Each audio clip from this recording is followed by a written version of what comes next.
When the pandemic brought international travel to a halt and forced the nation to shelter in place, many leaned on entertainment to explore the world beyond the confines of their homes. And perhaps no country has shone brighter in the global for the unacquainted Korean dramas. Dramas for short are South Korean scripted TV shows. Sometimes they're referred to as Korean soap operas. But K-dramas are generally known for having high production value, intense and often engrossing storylines, and quality acting that helps build an emotional connection between the characters. They're also somewhat interactive. Korean creators still make dramas day by day, says Dr. Dao.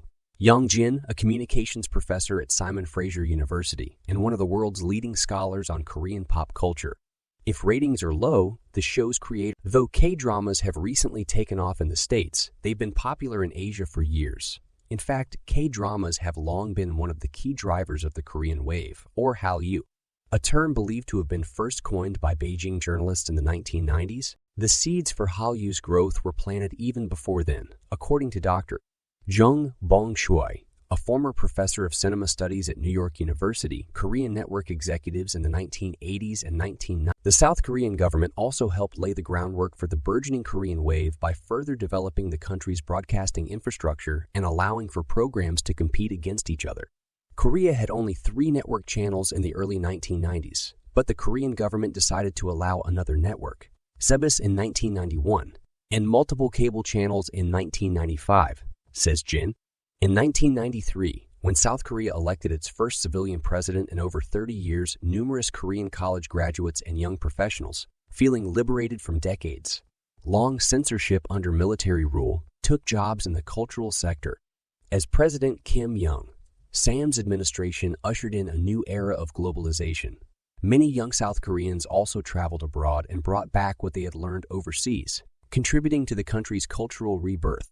As Choi points out, while Japan began looking increasingly inward as its economy went into decline, South Korea took the opposite approach. This all coincided with the beginning of China's own economic rise, which created an enormous demand for pop culture content. And South Korea was there to provide it. China found American TV shows to be incompatible with its values, and it didn't. Japan, long regarded to be the purveyor of cool in Asia, wasn't immune to the K-drama craze either. When the tearjerker romance Winter Sonata aired there in 2003, it became an instant blockbuster hit, attracting over 20% of viewers across the country, a figure that was practically unheard of at the time. Scores of middle-aged other K-dramas from the 2000s, such as Autumn in My Heart, Princess Hours, My Girl, Coffee Prince, and Full House, cemented the popularity of K-dramas throughout Asia, from Kazakhstan to Thailand to Indonesia and the Philippines. A 2011 report by the Korean Culture Information Service noted, in Latin America, many viewers were drawn to K-dramas largely due to their emotionally charged scenes and intricate plots, which they found similar to their telenovelas. It also helped that South Korean broadcasters purportedly sold some of their best K-dramas to Latin American TV stations for as low as $1 per episode, making them much more, thanks in large part to streamers like Viki, acquired by Japanese conglomerate Rakuten in 2013, and Drama Fever, making it possible for viewers to legally watch Korean content online with English subtitles. K-dramas began gaining momentum in the West during the 2010s. These platforms also formed distribution relationships with Netflix and Hulu, which allowed them to reach even more audiences.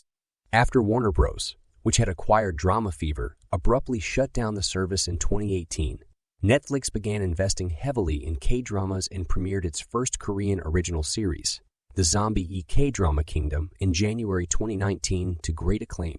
Then 2020 happened and turned out to be a milestone year for K-dramas.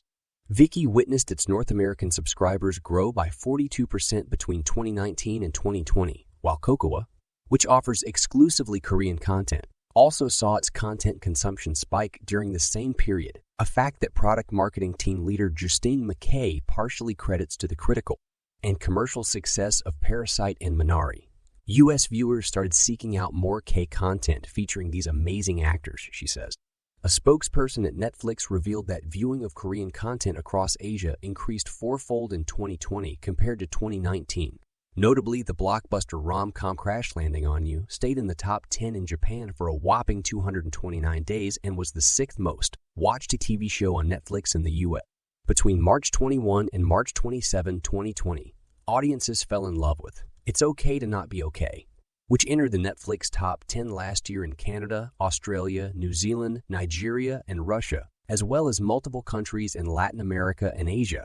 The horror K-drama Sweet Home was watched by 22 million subscribers in its first 4 weeks on Netflix and was ranked 3 on the platform in the US and globally shortly after its release. Back in 2014, the Korea creative content agency, Kaka, released a study estimating that approximately 18 million Americans watched K-dramas. One can only assume that figure is much, much higher now. The K-drama craze has indeed hit a fever pitch, reaching even the most isolated places in the world like North Korea, where bootleg copies of South Korean dramas have been smuggled into the country since the 1990s, and Korean pop culture is now viewed as a growing threat to Kim Jong-un's power. Stateside, K-dramas have spawned American remakes such as The Good Doctor, now in its 5th season, and inspired a number of online communities on Facebook and Clubhouse. It's Okay to Not Be Okay was the most popular romance drama of 2020 on Netflix in South Korea. K-dramas have also dramatically, no pun intended, boosted tourism to South Korea, with a 2017 Korea Tourism Organization survey finding that roughly half of foreign tourists in South Korea decided to visit the country after watching Korean dramas and film. Filming locations of hit K-dramas have become popular tourist destinations in South Korea, and beginning in the early 2000s, scores of Asian women, enamored with the strong, handsome, and romantic Korean male leads they saw in K-dramas, have ventured to the country in hopes of dating and marrying Korean man. EOK dramas have also fostered the growth of South Korea's booming medical industry, as countless tourists visit the country every year to undergo plastic surgery in an effort to look more like Korean actors or actresses.